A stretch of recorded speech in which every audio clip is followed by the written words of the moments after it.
जय श्री राम मित्रों, नमस्कार। मैं पंडित हरी शुक्ला स्वागत करता हूं आपका अपने इस यूट्यूब चैनल में। आज के इस विषय में मैं चर्चा करने वाला हूं कि किसी भी देवता की कितनी प्रदक्षिणा करनी चाहिए। जब हम किसी मंदिर में जाते हैं अथवा अपने घर पे ही जब हम पूजा करते हैं, तो जैसे भगवान का जब हम पूजा करते हैं तो जैसे उसमें 16 उपचार बताया गया है, अर्थात उसमें 16 प्रकार के उपचार से हम भगवान का पूजन करते हैं। वैसे ही पूजा पाठ का एक बहुत ही विशेष अंग माना गया है परिक्रमा करना। तो किस देवता की कितनी प्रदक्षिणा करनी चाहिए वह मैं आज आपको बताने वाला हूँ। मुख्य रूप से हमारे 5 देव कहे गए हैं जिनकी पूजा हमें नित्य करनी चाहिए। कौन कौन से हैं 5 देव? सबसे पहले भगवान गणेश जी हैं, माँ गौरी हैं, विष्णु भगवान हैं, शिव जी हैं और सूर्य भगवान। ये 5 देव कहे गए हैं जिनका पूजा हमें नित्य करना चाहिए।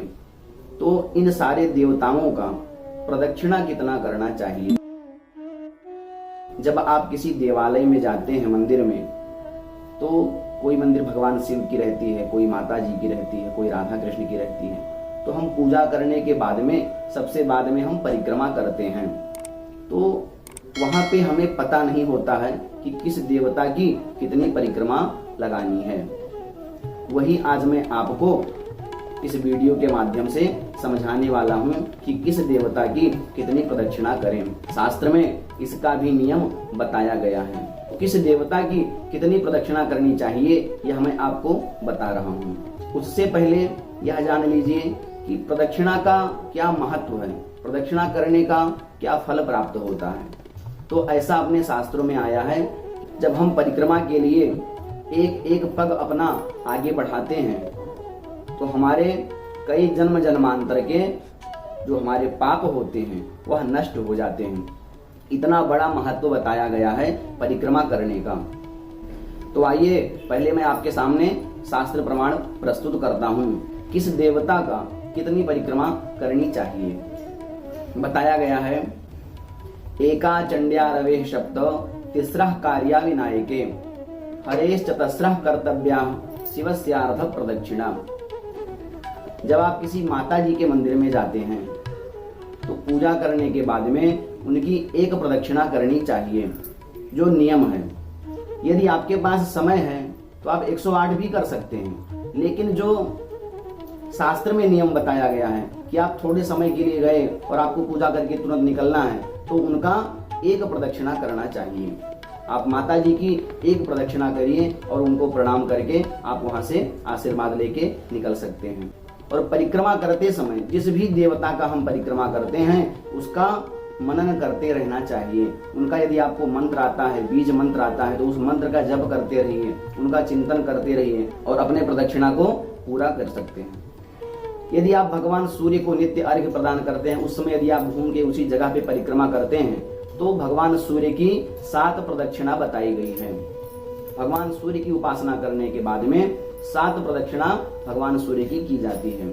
आप मंदिर में करें अथवा अपने घर पे भी जब आप परिक्रमा भगवान सूर्य की करते हैं तो उस समय आपको 7 प्रदक्षिणा करनी है। जब आप भगवान गणेश जी के मंदिर में जाते हैं तो भगवान गणेश जी का 3 परिक्रमा करने का नियम बताया गया है। भगवान गणेश जी का पूजा के बाद आप 3 परिक्रमा कर लीजिए। हरेश्चतस्रः कर्तव्या, बताया गया है कि भगवान हरि का अर्थात भगवान विष्णु का जब आप पूजा करते हैं अथवा देवालय में जाते हैं तो आप 4 परिक्रमा करें। अब यहाँ पे हरि से संबंधित ही भगवान, यदि आप किसी कृष्ण भगवान के मंदिर में जाते हैं अथवा आप किसी राम मंदिर में जाते हैं, जो भी हमारे विष्णु के स्वरूप ही माने गए हैं, उन सभी की प्रदक्षिणा आपको 4-4 परिक्रमा करनी है। चाहे वहां भगवान कृष्ण की परिक्रमा हो, भगवान राम की परिक्रमा हो, इन सभी देवताओं का 4 परिक्रमा आपको करना चाहिए। यदि आप भगवान शिव की पूजा कर रहे हैं, आप मंदिर में गए हैं, तो भगवान शिव की आधी परिक्रमा करने का नियम बताया गया है। भगवान शिव की आधी परिक्रमा क्यों करनी चाहिए? क्योंकि जो जलहरी होती है वह हमेशा उत्तर दिशा में होती है और उस जलहेरू को सोमसूत्र कहा जाता है। उस जलहरी को कभी भी नांगना नहीं चाहिए, उसे हमें क्रॉस नहीं करना चाहिए। इसलिए भगवान शिव की हम परिक्रमा गोल गोल घूम के और फिर से जहाँ पे उनकी जलहरी वहां से हमें रिटर्न हो जाना है। इस प्रकार भगवान शिव की आधी परिक्रमा करनी चाहिए। जो महिलाएं पीपल का वृक्ष का पूजन करती हैं वह जाती हैं तो पीपल के वृक्ष का कितना परिक्रमा करना चाहिए?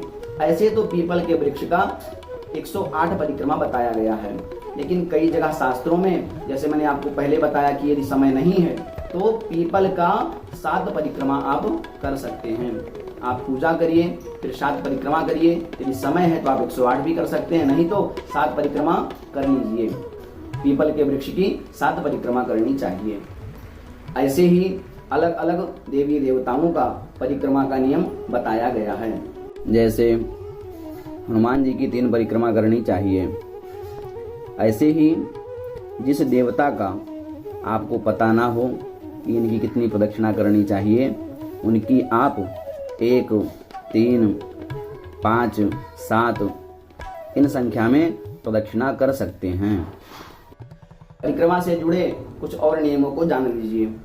जब आप परिक्रमा प्रारंभ करते हैं तो भगवान को उनके मंदिर के सामने प्रणाम करना है, फिर परिक्रमा का प्रारंभ करना है। फिर जैसा मैंने आपको बताया कि जिस देवता का आप परिक्रमा कर रहे हैं उनके नाम मंत्रों को, उनके बीज मंत्रों को जपते हुए परिक्रमा करना है और परिक्रमा समाप्त होने के बाद में फिर से उस देवता को प्रणाम करना है, तब आपकी परिक्रमा पूरी मानी जाती है। और परिक्रमा हमेशा आपको क्लॉकवाइज में करना है। जैसे घड़ी की सुई घूमती है वैसे उसी क्रम में आपको परिक्रमा करना है। अर्थात जो देवता हैं अथवा जो मंदिर है, जो देवालय है, वह हमेशा आपसे दक्षिण दिशा में होना चाहिए, वह आपके दक्षिण की तरफ पड़ना चाहिए। इसलिए कोई भी मंदिर में अथवा अपने घर में भी यदि आप खड़े होकर के भी कर रहे हैं तो आपको आपके दाहिनी तरफ से परिक्रमा के लिए गोल गोल घूमना है। तो यह था आज का हमारा विषय कि परिक्रमा किस देवता की कितनी करनी चाहिए। यह वीडियो हमारा आपको कैसा लगा यह हमें कमेंट करके अवश्य बताइएगा।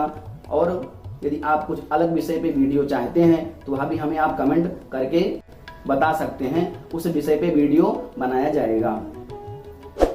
यदि आप हमारे चैनल पर पहली बार आए हैं तो कृपया चैनल को सब्सक्राइब अवश्य करें, अपने दोस्तों के साथ में शेयर अवश्य करें, वीडियो को लाइक करें, जिससे हमारे आने वाले धर्म से संबंधित सारे वीडियो आप तक पहुंच सकें।